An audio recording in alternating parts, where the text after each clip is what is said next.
प्रधानमंत्री नरेंद्र मोदी ने वियतनाम के प्रधानमंत्री के साथ वर्चुअल शिखर बैठक की। भारत वियतनाम के बीच रक्षा, स्वास्थ्य और वाणिज्य समझौतों पर हुए हस्ताक्षर। और राष्ट्रपति रामनाथ कोविंद ने लखनऊ में किंग जॉर्ज चिकित्सा विश्वविद्यालय के दीक्षांत समारोह को किया संबोधित। राज्यपाल आनंदीबेन पटेल ने चिकित्सकों को बांटी उपाधियां।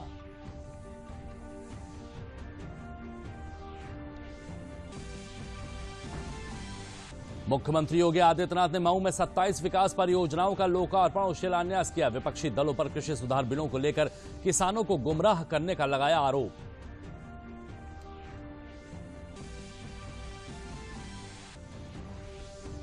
और देश प्रदेश में शीतलहर के तेवर हुए तीखे। तापमान में गिरावट के चलते पहाड़ से लेकर मैदानी इलाकों तक पड़ रही है कड़ाके की ठंड।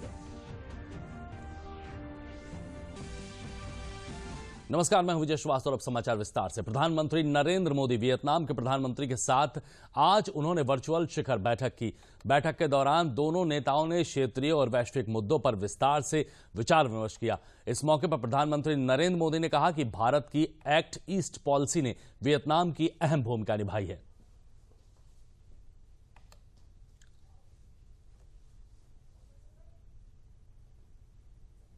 वियतनाम भारत की एक्ट ईस्ट पॉलिसी का महत्वपूर्ण स्तंभ है और हमारे इंडो पैसिफिक विजन का एक महत्वपूर्ण सहयोगी है। हमारी कॉम्प्रिहेंसिव स्ट्रेटेजिक पार्टनरशिप का दायरा आज बहुत विस्तृत है। हमारे बीच आपसी संपर्क भी तेजी से बढ़ रहे हैं और नए क्षेत्रों में फैल रहे हैं। हम वियतनाम के साथ अपने संबंधों को एक लॉन्ग टर्म और स्ट्रेटेजिक व्यू से देखते हैं। इस मौके पर प्रधानमंत्री ने कहा कि भारत और वियतनाम में कई समझौतों पर हस्ताक्षर किए हैं, जिससे दोनों ही देशों के रिश्ते और भी मजबूत होंगे। हम एक जॉइंट विजन डॉक्यूमेंट और 2021 से 2023 तक के हमारे बायलैटरल एंगेजमेंट के लिए एक प्लान ऑफ एक्शन को जारी कर रहे हैं। इस joint vision for piece, prosperity and people में विश्व को हमारे संबंधों की गहराई का एक मजबूत संदेश जाएगा। हमारी वार्ता के साथ साथ दोनों देशों के बीच 7 महत्वपूर्ण समझौते भी साइन हुए हैं। इनमें रक्षा, वैज्ञानिक रिसर्च, परमाणु ऊर्जा, पेट्रोकेमिकल्स, रिन्यूएबल एनर्जी तथा कैंसर के इलाज जैसे विविध विषय शामिल हैं। राष्ट्रपति रामनाथ कोविंद ने आज किंग जॉर्ज चिकित्सा विश्वविद्यालय के दीक्षांत समारोह को संबोधित किया और साथ ही उन्होंने युवा डॉक्टरों और विपरीत परिस्थितियों में भी मानव सेवा के लिए तत्पर दिखते हैं, ये कहा। किंग जॉर्ज चिकित्सा विश्वविद्यालय ने चिकित्सा के क्षेत्र में गौरवशाली स्थान हासिल किया है। उन्होंने कहा कि मानव सेवा में तैनात डॉक्टरों को धरती पर भगवान का दर्जा दिया जाता है, क्योंकि वो दूसरों की जान बचाने के लिए काम करते हैं। मरीजों की पीड़ा कम करना और उनका ध्यान रखना। 21वीं सदी की हमारी युवा पीढ़ी के डॉक्टर, नर्स तथा स्वास्थ्य कर्मी एक ऐसे भारत के लिए अपना योगदान करने जा रहे हैं जो विश्व समुदाय को नेतृत्व देने वाले देशों में अपनी साख को और अधिक मजबूत बनाना चाहता है। आत्मनिर्भरता तथा विश्व स्तरीय उत्कृष्टता की आकांक्षा से ओतप्रोत हमारे देश की नई पीढ़ी तथा KGMU के मेधावी युवाओं के साथ आज के अवसर पर कुछ ऐतिहासिक तथ्यों को साझा करना मुझे सार्थक प्रतीत हो रहा है, क्योंकि इस संस्थान ने गंभीर चुनौतियों के बीच एक गौरवशाली परंपरा स्थापित की है। मुझे यह जानकर प्रसन्नता हुई है कि आज के दीक्षांत समारोह में कुल 44 पदक विजेताओं में से 21 बेटियां हैं, जो लगभग 50% है। मुझे पूरा विश्वास है कि हमारी ऐसी बेटियां 21वीं सदी के समावेशी भारत का निर्माण करने में अपना विशेष योगदान देंगी।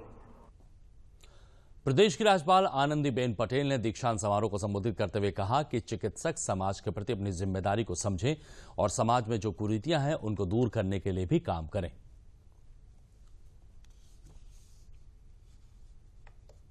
तो आप सोचिए, जब भगवान के तरह आपको देखते हैं तब हमें क्या करना चाहिए,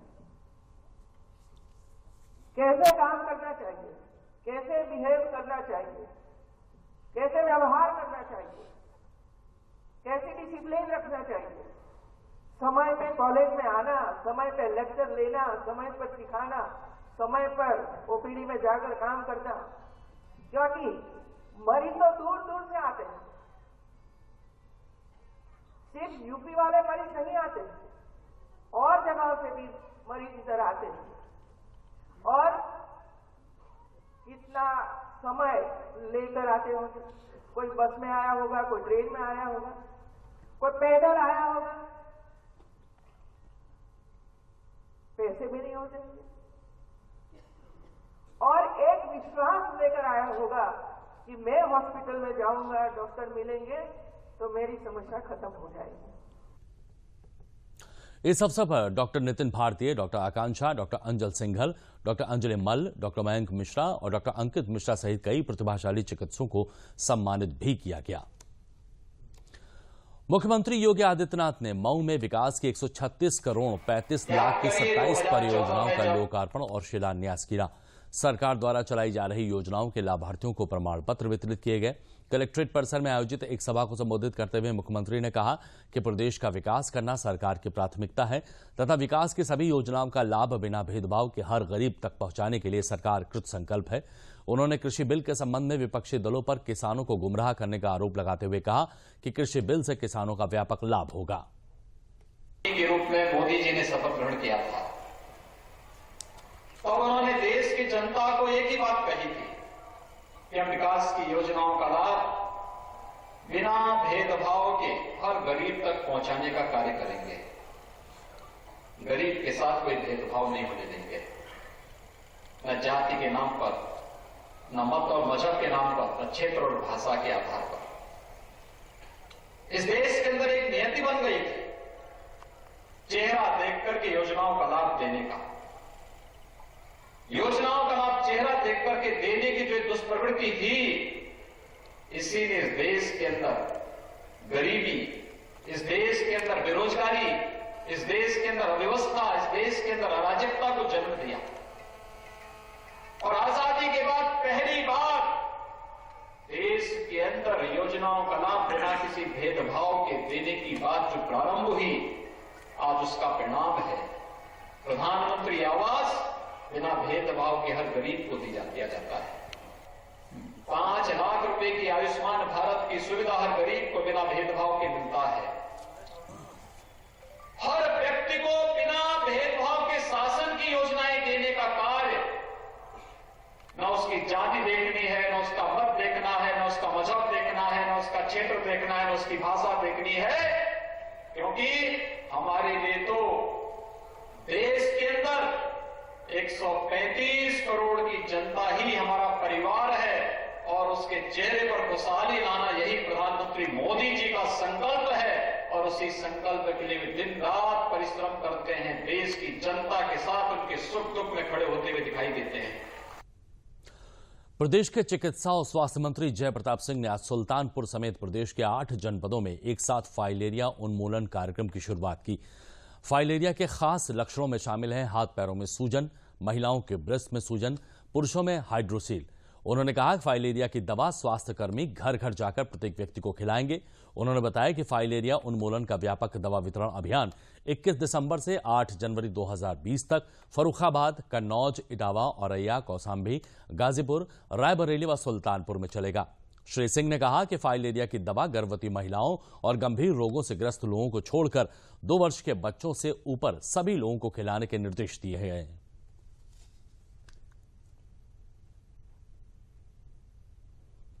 257 प्रभावित जिलों में से 106 जिलों में एमडीए का कार्यक्रम परिणाम स्वरूप अच्छी प्रगति हुई है।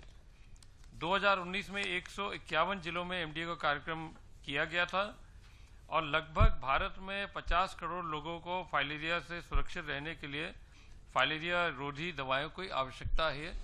इसी के लिए हम ये लगातार चरणबद्ध तरीका से ये कार्यक्रम कराते जा रहे हैं। हमारे यहाँ भी 51 जिलों में पहले बार हो चुका है। उसके बाद आज हम ये अगले चरण में ये 8 जनपदों में भी कर रहे हैं। हमारे प्रदेश में फाइलेरिया उन्मूलन प्रोग्राम 21 दिसंबर 2020 से 8 जनवरी 2021 तक चलाया जा रहा है। इसमें मास ड्रग एडमिनिस्ट्रेशन के रूप में फाइलेरिया की दवा खिलवाई जाएगी। हमारी ये आप लोगों से गुजारिश है कि इस दवा को मास लेवल पे अवश्य खिलवाएं, क्योंकि ये बहुत ही डिबिलिटेटिंग डिजीज है, जो कि अगर आज आप उससे अफेक्टेड हुए हैं तो उसके सिम्टम्स सालों बाद आते हैं। कभी कभी तो ये भी देखा गया 8-8, 10-10 साल बाद जो है लोगों के उसके सिम्टम्स डेवलप होते हैं। केंद्रीय मंत्री प्रकाश जावड़ेकर ने कहा है कि मोदी सरकार ने किसानों के कल्याण के लिए अथक प्रयास किए हैं। केंद्रीय मंत्री ने ट्वीट के माध्यम से कहा कि मोदी सरकार राष्ट्रीय e governance project for agriculture को अपग्रेड करके कृषि में उभरती हुई तकनीकों को लाने की पूरी कोशिश कर रही है। सरकार के इन सभी कदमों से किसानों और कृषि उद्योग को कल्याण होगा। वहीं एक दूसरे ट्वीट में उन्होंने कहा कि मोदी सरकार ने 2014 से किसानों के कल्याण के लिए अथक प्रयास किया है। सरकार द्वारा ये उपाय हमारे किसानों की समृद्धि और कृषि क्षेत्र को आगे बढ़ाएगी। हाल के सुधारों में किसानों की आय दोगुनी होगी। केंद्रीय मंत्री ने साथ ही एक वीडियो भी साझा किया।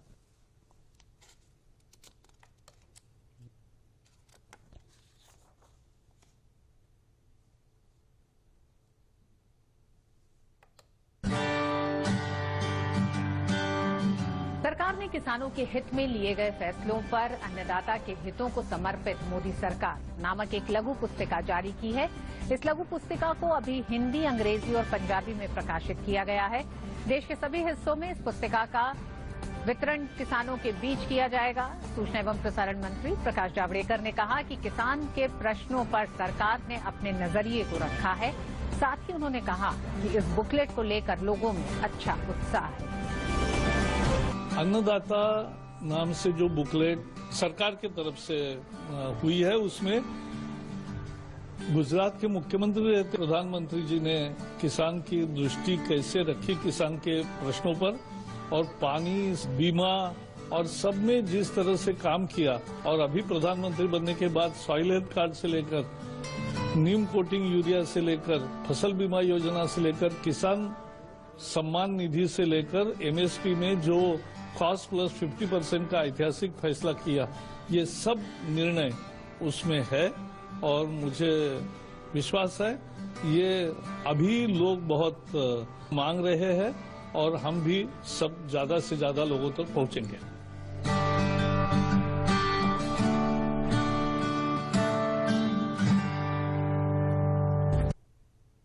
प्रदेश के अपर मुख्य सचिव सूचना नवनीत सहगल ने प्रेस वार्ता में बताया है कि प्रदेश सरकार किसानों के हित के लिए कार्य कर रही है। प्रदेश सरकार किसानों को उनकी फसल का न्यूनतम समर्थन मूल्य देने के लिए कृत संकल्प है। उन्होंने बताया कि मुख्यमंत्री योगी आदित्यनाथ के निर्देश पर निरंतर धान खरीद की समीक्षा की जा रही है। इस संबंध में सभी जिलाधिकारियों को निर्देश दिए गए हैं कि किसानों के धान की खरीद समय से हो तथा उन्हें धान, मूंगफली व मक्का का न्यूनतम समर्थन मूल्य अवश्य मिले। उन्होंने बताया कि मक्का, मूंगफली की खरीद पहली बार की जा रही है। धान और मक्का की खरीद का भुगतान 72 घंटे के अंदर सुनिश्चित किया जाए। उन्होंने बताया कि अब तक किसानों को 408.62 लाख कुंतल धान की खरीद की जा चुकी है, जो पिछले वर्ष की तुलना में 1.5 गुना से अधिक है। प्रदेश सरकार किसानों के लिए कार्य करने के लिए कृत संकल्प है और किसानों का हित सर्वोपरि है। किसानों को न्यूनतम समर्थन मूल्य मिले, इसके लिए माननीय मुख्यमंत्री जी ने सभी जिलाधिकारियों को निर्देशित किया हुआ है और वो समय समय पर स्वयं भी समीक्षा करते रहते हैं। आज माननीय मुख्यमंत्री जी मऊ में किसानों से संवाद भी कर रहे हैं, उनके एक कार्यक्रम में उनको संबोधन भी कर रहे हैं, जहां पे उन्होंने ये भी कहा है कि एमएसपी जो न्यूनतम समर्थन मूल्य है वो समाप्त नहीं होगा, मंडियां भी प्रदेश में समाप्त नहीं होंगी। ये दोनों जब समाप्त नहीं होंगी तो ये सुनिश्चित कराया जाएगा कि किसानों को उनकी उपज का न्यूनतम समर्थन मूल्य अवश्य मिले। और इसके लिए अभी वर्तमान में धान की खरीद बहुत तेजी से की जा रही है। लगभग 408 लाख क्विंटल धान अब खरीदा जा चुका है। जो कि पिछले वर्ष की इसी अवधि के दौरान खरीदे गए धान से लगभग 1.5 गुना से अधिक है। मक्का की खरीद की भी प्रक्रिया बहुत तेजी से चल रही है और बुंदेलखंड में मूंगफली का भी क्रय सुनिश्चित कराया जा रहा है। मक्का का क्रय जो है पहली बार शुरू किया गया है और मूंगफली का भी क्रय इस बार प्रारंभ किया गया है। केंद्रीय स्वास्थ्य मंत्री ने आश्वस्त किया है कि कोरोना को लेकर किसी भी प्रकार से डरने की जरूरत नहीं है। उन्होंने ब्रिटेन में कोविड के एक नए स्ट्रेन के मिलने के बाद कहा है कि सरकार पूरी तरह से सतर्क है और अपने नागरिकों को रक्षा करने के लिए हर जरूरी कदम उठाएगी। ये सब इमेजिनरी सिचुएशंस, इमेजिनरी बातें, इमेजिनरी पैनिक, इन सब के अंदर आप अपने आप को मत उलझाइए। सरकार हर बात के लिए पूरी तरह से सजग है और जैसे पिछले 1 साल में आपने देखा कि सरकार ने आवश्यकता के अनुरूप जनता के हितों की रक्षा करने के लिए जो जिस समय पर आवश्यकता किया, वो सारी चीजें सरकार देख रही है। अपर मुख्य सचिव स्वास्थ्य अमित मोहन प्रसाद ने प्रेस वार्ता में बताया है कि प्रदेश में पिछले 24 घंटों में कोरोना संक्रमण के 1018 नए मामले सामने आए हैं और पिछले 24 घंटों में ही 1397 कोरोना संक्रमित मरीज उपचार के बाद पूरी तरह से ठीक होकर डिस्चार्ज किए गए हैं। प्रदेश में 16,822 कोरोना संक्रमण के एक्टिव मामले हैं। उन्होंने कहा अब तक कुल 5,50,587 मरीज कोविड-19 से ठीक होकर डिस्चार्ज हो चुके हैं, जिसके बाद प्रदेश में कोविड-19 का रिकवरी 95.65% है। गत 24 घंटों में संक्रमण के 1018 नए मामले सामने आए हैं। इसी अवधि में 1397 लोग उपचारित होकर डिस्चार्ज किए गए हैं। इस समय प्रदेश में एक्टिव इन्फेक्शन के केसेस की कुल संख्या 16,822 है और ये 17,000 से कम की जो संख्या है ये पिछली बार 17 जुलाई को थी। तो जो 5 महीने से अधिक के अवधि के पश्चात हम 17,000 से नीचे के एक्टिव केसेस की संख्या पर हम आए हैं। अब तक कुल मिलाकर 5,50,587 संक्रमित व्यक्ति उपचार के पश्चात डिस्चार्ज किए जा चुके हैं और प्रदेश के रिकवरी का प्रतिशत अब 95.65% हो गया है। अब आइए मौसम का हाल जानते हैं। नई दिल्ली, उत्तर प्रदेश, राजस्थान, मध्य प्रदेश और जम्मू कश्मीर सहित देश भर में पहाड़ी राज्यों से लेकर मैदानी इलाके ठंड की चपेट में हैं। मौसम विभाग ने अगले 24 घंटों में प्रदेश के कुछ हिस्सों में शीतलहर के और तेज होने और गलन बढ़ने की चेतावनी जारी की है।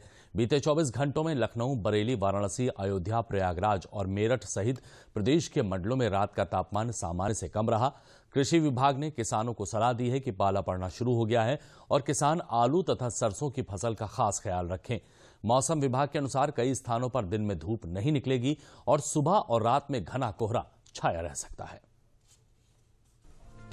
पहाड़ी इलाकों समेत उत्तर भारत के अधिकतर हिस्सों में शीतलहर जारी है।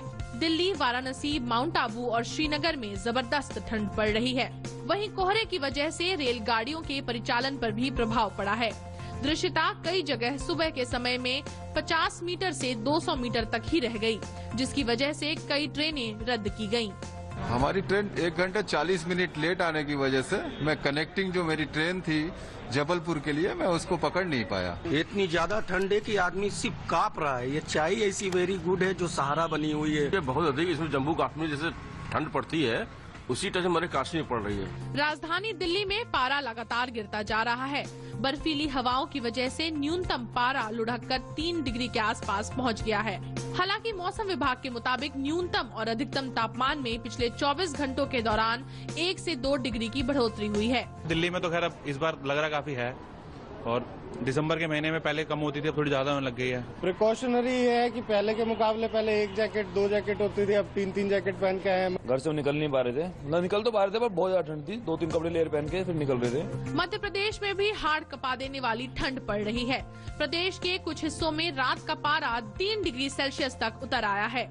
राजस्थान में ठंड अपने चरम पर है। माउंट आबू में तापमान 1.5 डिग्री सेल्सियस दर्ज किया गया।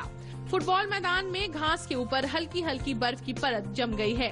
साथ ही झील के किनारे खड़ी नावों की सीटें भी बर्फ से ढक गई हैं। पहली बार ऐसा बर्फ हमने आबू में देखा है। बहुत बढ़िया फीलिंग हो रही है, जैसे हम लोग कश्मीर में घूम रहे हैं। अभी थोड़ी बर्फ की जरूरत थी तो कश्मीर जाने की जरूरत नहीं पड़ी। पहाड़ों में भी दिसंबर के आखिरी महीने में मौसम ने करवट ले ली है। लद्दाख के जोजिला में भी तापमान 0 से 30 डिग्री सेल्सियस नीचे पहुंच गया है। सड़कों पर बर्फ की मोटी चादर बिछ गई है। द्रास में रात का तापमान -29 डिग्री सेल्सियस दर्ज किया गया, जबकि लेह में पारा गिरकर 18.3 डिग्री पर पहुंच गया। जम्मू कश्मीर में भी ठिठुरन भरी ठंड पड़ रही है। श्रीनगर की डल झील भी जमने लगी है। उत्तर पूर्वी राज्यों में मणिपुर की इम्फाल में न्यूनतम तापमान लुढ़ककर 5 डिग्री सेल्सियस पर पहुंच गया है। Bureau report, DD news.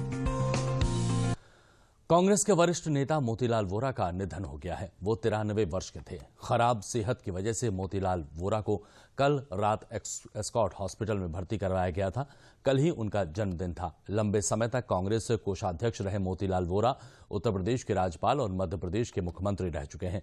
Motilal Vora Gandhi परिवार के बेहद करीबी थे। प्रधानमंत्री नरेंद्र मोदी, रक्षा मंत्री राजनाथ सिंह और कांग्रेस नेता राहुल गांधी ने मोतीलाल वोरा के निधन पर दुख जताया है। प्रधानमंत्री नरेंद्र मोदी ने कहा है कि मोतीलाल वोरा उन वरिष्ठतम कांग्रेसी नेताओं में से एक थे जिनके पास दशकों का व्यापक प्रशासनिक और संगठनात्मक अनुभव था। उनके निधन से दुखी हूं। उनके परिवार और शुभ चिंतकों के प्रति संवेदना। ओम शांति। प्रदेश के मुख्यमंत्री योगी आदित्यनाथ ने प्रदेश के पूर्व राज्यपाल मोतीलाल वोरा के निधन पर गहरा शोक व्यक्त किया है। और बुलेटिन में आगे बढ़ते हैं अगली खबर की ओर। भारत सरकार के कौशल विकास और उद्यमिता मंत्रालय भारत सरकार की तरफ से वाराणसी और चंदौली के 4 ब्लॉकों में ग्रामीण कामगारों को प्रशिक्षण देने का कार्य किया गया। प्रथम चरण में प्रशिक्षित और अर्ध प्रशिक्षित कामगारों को विशेषज्ञों द्वारा उनके कार्य के अनुरूप प्रशिक्षण देकर ट्रेंड किया गया। 17 विषयों में लोगों का प्रशिक्षण हुआ। प्रथम श्रेणी में उत्तीर्ण हुए कामगारों को वीडियो कॉन्फ्रेंसिंग के जरिए ऑनलाइन प्रमाण पत्र केंद्रीय कौशल विकास और उद्यमशीलता मंत्री महेंद्र नाथ पांडे के द्वारा दिया गया। इस कार्यक्रम में प्रदेश के मंत्री भूपेंद्र सिंह चौधरी और कपिल देव अग्रवाल भी शामिल हुए। आज से शुरू हुए प्रशिक्षण के द्वितीय चरण में लगभग 7,000 कामगारों को प्रशिक्षित किया जाएगा। इस कार्यक्रम के तहत वाराणसी के 2 ब्लॉक इस पायलट योजना से चुने गए थे, जिसमें एक सेवापुरी ब्लॉक तथा दूसरा बड़ा गांव था। इसके अलावा 2 ब्लॉक चंदौली के चुने गए हैं।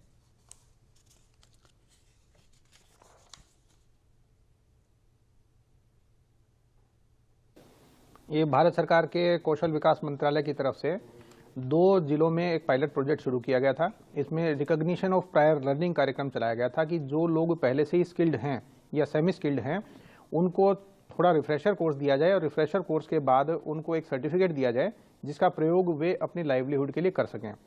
ये पायलट प्रोजेक्ट 2 जिलों में शुरू किया गया, जिसमें वाराणसी, जो माननीय प्रधानमंत्री जी की प्रेरणा से यहाँ पे 1548 लोगों ने इस कार्यक्रम के लिए रजिस्टर किया। उनमें से 480 लोग जो प्रथम श्रेणी में पास हो चुके हैं उनको आज सर्टिफिकेट का वितरण किया जा रहा है। बाकी लोगों के सर्टिफिकेट वितरण का कार्यक्रम आगे किया जाएगा। आज इसका प्रथम चरण पूरा हो रहा है और भारत सरकार अब इसको और आगे ज़्यादा 7,500 के लक्ष्य के साथ आगे बढ़ाएगी। इस पेंटिंग का काम करते हैं जो कि हमें पहले प्रमाण नहीं था, अब प्रमाण पत्र मिल गया है, इससे सर्टिफाइड हो गए हैं। हम यहाँ अपने इंडिया में कहीं भी काम कर सकते हैं, विदेश में भी काम कर सकते हैं। इसका मौका मिला प्रधानमंत्री के जरिए। सर, हमें जो ट्रेनिंग मिली, ये ट्रेनिंग मतलब लेकर हमको बहुत अच्छा लगा। माननीय मंत्री जी ने जब हमसे बात किया तो हमको बहुत खुशी प्राप्त हुई। मुझे बहुत अच्छा लगा और हमको यह महसूस हुआ कि कम से कम हमको ऐसे मतलब स्थान पर आने का मौका मिला। और इसके पहले तो मुझे ऐसे स्थान पर आने का कभी मौका नहीं मिला था, कभी चुना नहीं गया था। इस मथुरा में मुझे बहुत खुशी प्राप्त हुई, बहुत अच्छा लगा मुझे। Thank you. श्रावस्ती के खुरूरी गांव में भारत सरकार के कौशल विकास उद्यमिता मंत्रालय के जन शिक्षण संस्थान द्वारा ग्रामीण महिलाओं और पुरुषों को आत्मनिर्भर बनाने के लिए अगरबत्ती बनाने का प्रशिक्षण दिया जा रहा है। 75 दिनों तक चलने वाला इस प्रशिक्षण में 40 महिलाएं और 60 पुरुष भाग ले रहे हैं। प्रशिक्षण के बाद महिलाएं और पुरुष इससे जुड़े कुटीर उद्योग को बढ़ावा दे सकते हैं और खुद रोजगार पाने के साथ ही दूसरों को भी रोजगार दे सकते हैं।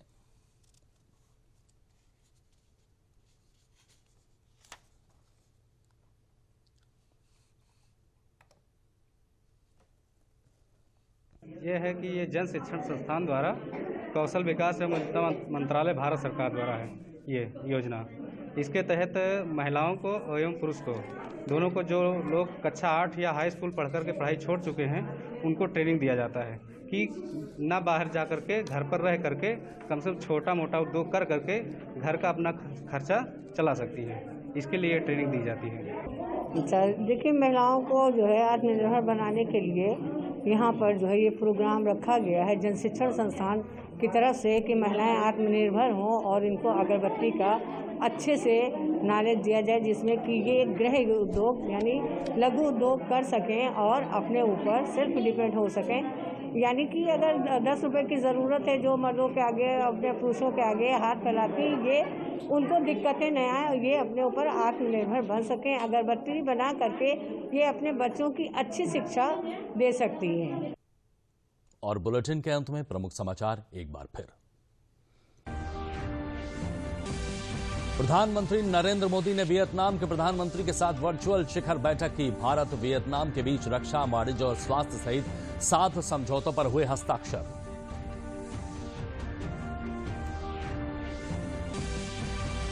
राष्ट्रपति रामनाथ कोविंद ने लखनऊ में किंग जॉर्ज चिकित्सा विश्वविद्यालय के दीक्षांत समारोह को किया संबोधित। राज्यपाल आनंदीबेन पटेल ने चिकित्सकों को बांटी उपाधियां।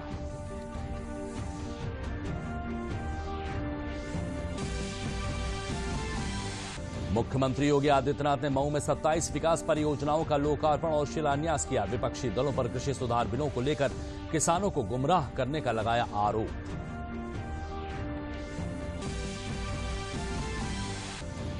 और देश और प्रदेश में शीतलहर के तेवर हुए तीखे। तापमान में गिरावट के चलते पहाड़ से लेकर मैदानी इलाकों तक पड़ रही है कड़ाके की ठंड।